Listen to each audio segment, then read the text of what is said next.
Nah, inilah pernyataan-pernyataan yang seakan-akan membutakan mata, menulikan telinga. Masa Anies Baswedan dikaitkan dengan politik identitas? Saya bicara tadi kan soal fakta, dan kita kan tahu bagaimana perjalanan politik di DKI, dan itu akan menjadi ukuran, dan rakyat tahu, bahkan dunia pun tahu. Gelaran Pilkada Jakarta juga membawa dampak yang cukup mengganggu warga ibu kota. Ya, kendati banyak ditentang, beberapa masjid di Jakarta masih memasang spanduk untuk menolak salati jenazah yang menjadi pendukung Ahok. Seorang warga Karet Setiabudi, Jakarta Selatan tidak disolatkan di musola dekat tempat tinggalnya dengan alasan almarhumah mencoblos pasangan Basuki Cahayapurnama dan Jarod Saiful Hidayat pada Pilkada DKI Jakarta. Itu normal itu gitu. Itu natural. Di mana-mana juga terjadi begitu. Ada pemimpin yang mempraktekkan, mentolerir politik identitas di dalam di republik yang berbineka ini gitu. Kalah debat, Lestari Barus emosi hanya dibawa santai oleh Andreas Pariera. Ini yang membuat saya heran gitu ya. Kenapa partai yang banyak kursi ini kok galau sekali terhadap Anies?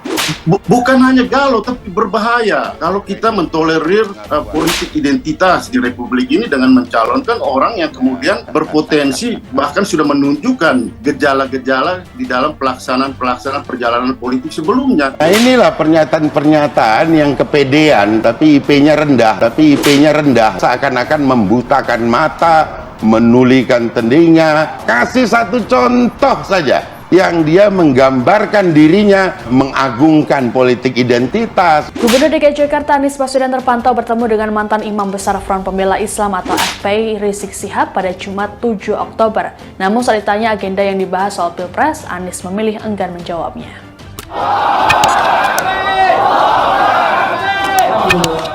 Tunjukkan kepada dunia bahwa 19 tahun perjalanan kemarin dan tahun-tahun ke depan masyarakat Indonesia merasakan kehadiran FPI sebagai penjaga kebinekaan.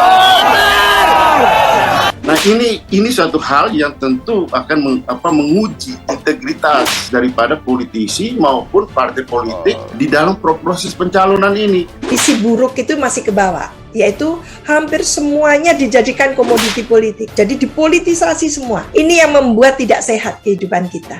Bahwa kalau PDI Perjuangan partai besar itu kan fakta juga, partai besar karena banyak kursinya, dan itu terjadi melalui proses politik yang panjang, dan itu dibuktikan dengan antara sikap, perilaku, dan narasi yang dikembangkan oleh partai ini di dalam perjalanan politik di republik ini, dan rakyat menilai itu gitu. Silakan menjadi penilaian publik pada hari ini. Merasa tidak suka, keberatan. Ya, kalau Nasdem ini menjunjung kebinekaan sih, nggak tahulah, partai yang katanya besar segala macam itu Rakyat yang akan menilai bagaimana kita mencalonkan seseorang yang akan menjadi calon presiden sementara dia mentolerir politik identitas. Itu kan tidak mungkin gitu. Dan itu fakta, dan fakta itu akan dinilai oleh rakyat.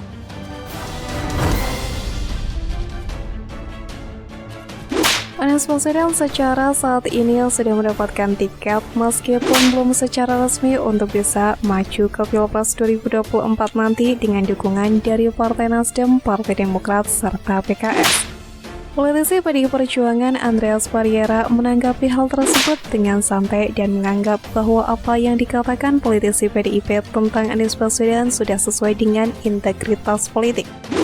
Pernyataan yang disampaikan oleh para elit politik PDI Perjuangan tentu sejalan dengan integritas politik dan itu rakyat yang akan menilai. Kata Andreas, bagaimana kita mencalonkan seseorang yang akan menjadi calon presiden, sementara dia mentolerir pihak politik identitas, kan tidak mungkin, ujarnya. Politik identitas sendiri memiliki arti sebuah alat politik dari suatu kelompok seperti etnis, suku, budaya, agama, dan lainnya yang digunakan untuk tujuan tertentu. Politisi dari Partai Nasdem yakni Lestari Barus melakukan pembelaan kepada Anies Baswedan yang justru mengatakan bahwa kader PDIP terlalu percaya diri menurutnya. Politisi Nasdem Lestari Barus songong meminta PDIP banyak belajar dari Nasdem soal demokrasi di Indonesia. Sikap songong Nasdem pada politisi PDIP Andreas agar banyak belajar soal demokrasi diungkapkan dalam bincang pagi di TV One 6 Februari. Inilah pernyataan-pernyataan yang kepedean, tapi IP-nya rendah. Begitu, belum paham aja apa artinya politik identitas, kata Bestari Barus. Ia tidak bisa menerima bahwa Anies Baswedan dikatakan sebagai tokoh yang menggunakan politik identitas. Bestari Barus asal Nasdem sebelumnya menuding PDIP terlalu sensitif dan takut pada persoalan intoleransi dan politik identitas, sementara dia menilai Nasdem lebih baik soal demokrasi ketimbang PDIP.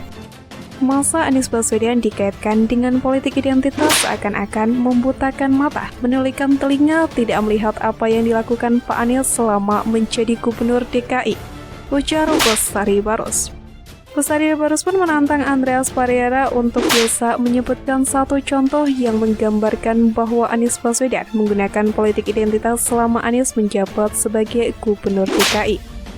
Politisi Nasdem ini meyakini bahwa hal tersebut tidak ada karena menurutnya Anies merupakan putra bangsa terbaik yang telah membawa dampak baik bagi Pilkada DKI Jakarta saat menjadi gubernur. Saya heran gitu ya, kenapa partai yang banyak kursi ini kok galau sekali terhadap Anies, putra bangsa terbaik pernah memimpin DKI secara baik, hasilnya baik, ujar Bestari.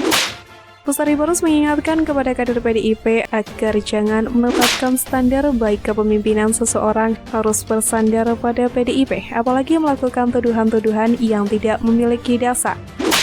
Jangan begitu kawan, kita ini masih sama-sama membangun bangsa dengan narasi-narasi yang baik. Jangan tuduh-tuduh tidak berdasar yang untuk menjaga konstituen. Itu buruk sekali, ujar Bestari dilansir dari ayojakarta.com dari kanal YouTube TV One News 7 Februari. Istilah politik identitas ini mulai ramai diperbincangkan saat Pilkada DKI Jakarta 2017 dan contoh keberhasilan politik identitas dalam aspek agama adalah kemenangan Anies Baswedan dalam Pilkada DKI Jakarta 2017 yang dianggap hasil dari gerakan massa 212.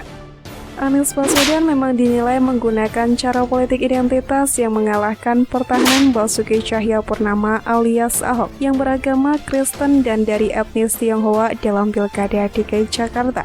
Dan sejak Pilkada DKI itu, sejumlah kalangan politik dan media mencap Anies Baswedan sebagai bapak politik identitas. Cap itu melekat kuat karena pengalaman pilkada tersebut memang sangat membekas di benak banyak orang. Cap atau citra sebagai bapak politik identitas dikuatkan oleh adanya pendukung keras Anies Baswedan.